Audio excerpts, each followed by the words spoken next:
Master of Sass, journeyed to Torchfire Mountain. A slight thump awoke Irene. She was still for a moment, listening. There was another thump and a soft grunt.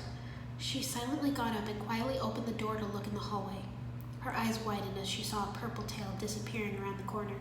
She went over to Nia's bunk and shook her awake. "Nia, I think I saw Pythor in the hallway," she whispered. Nia bolted upright. "Where?" "In the hallway, come on," Irene said. The girls grabbed the nearest thing that could serve as a weapon and snuck into the hallway. Irene was holding her size and Nia was wielding a broom. They went through the halls, but saw nothing. "Are you sure you weren't dreaming?" "It is the middle of the night," Nia said, yawning. "I'm going back to bed." Irene frowned. "I know I saw something," she insisted. "Go back to bed, Irene. We'll talk about it in the morning," Nia said as they headed back to bed. Irene sighed. Probably just one of the guys trying to prank me again anyway.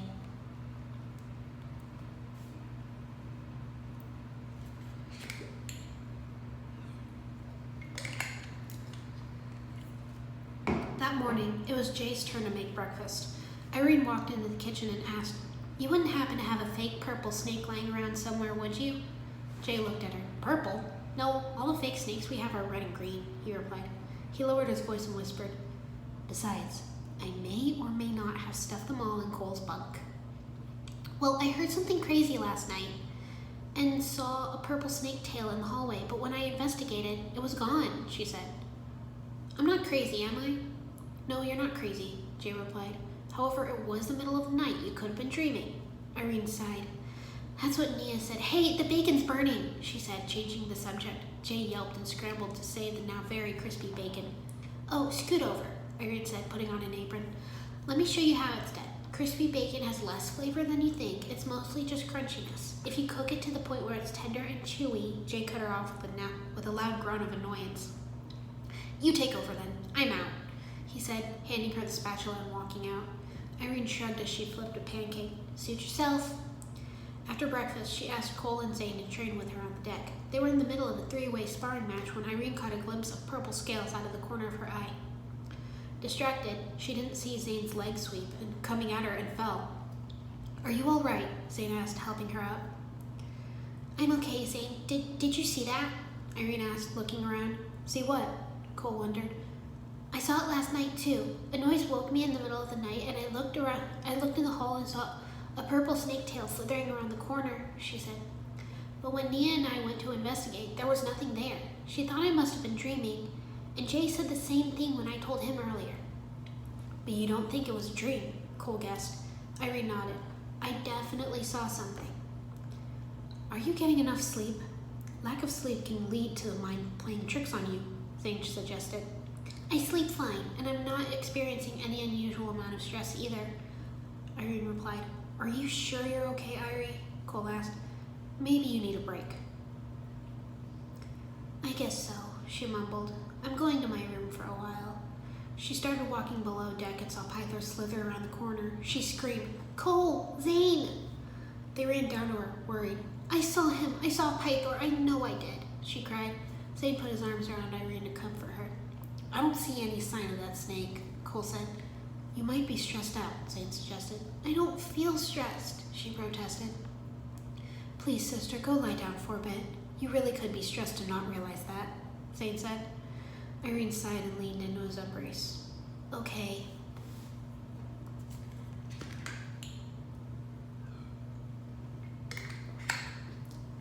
Music. Irene let her playlist flow through her ears and into the depths of her soul. Somehow music made everything better. It was a way to communicate what she felt and helped her sort through her emotions and name them. But music could not banish the lingering anxiety about an enemy stowaway on the ship. She sighed heavily and hit pause. She got up to go find Kai. He was sitting at the table, staring at the 4 fang blades. He looked up when Irene entered. "You look stressed, Irene. Are you okay?" he asked. Irene sat down and said, "In the middle of the night, I hear this noise. So I peek in the hallway and I see this scaly tail slithering around the corner." "Okay, then what did you do?" Kai asked. "I wake Nia for backup and we investigate," she answered. "We go up and down the hall and find nothing. Nia suggested I was probably dreaming and I thought maybe one of you guys is trying to play a prank on me." "Was someone trying to prank you?" Kai asked. Don't think so. The snake tail I saw was purple.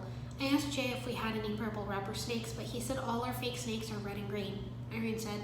From the boys' room, they heard Cole scream and yell, Jay! He also said he might have stuffed them all in Cole's bunk. Irene added as Kai snickered. All right, where were we? He asked. He said, I asked Jay about the snakes and told him what I saw, and he thought maybe I was dreaming, like Nia said. Irene continued. Then, after breakfast, I was in a three-way sparring match with Cole and Zane, and I saw those distinct purple scales again. They didn't. Zane asked if I was sleeping okay, and I said I was, and that I wasn't stressed out or anything. Cole said I should take a break, so I started going to my room, and I saw Pythor in the hallway, she exclaimed. Kai raised an eyebrow. Are you sure? He asked. Irene nodded. Zane said I could be stressed without realizing it, and that I should go lie down for a little while. But I really needed to talk this out.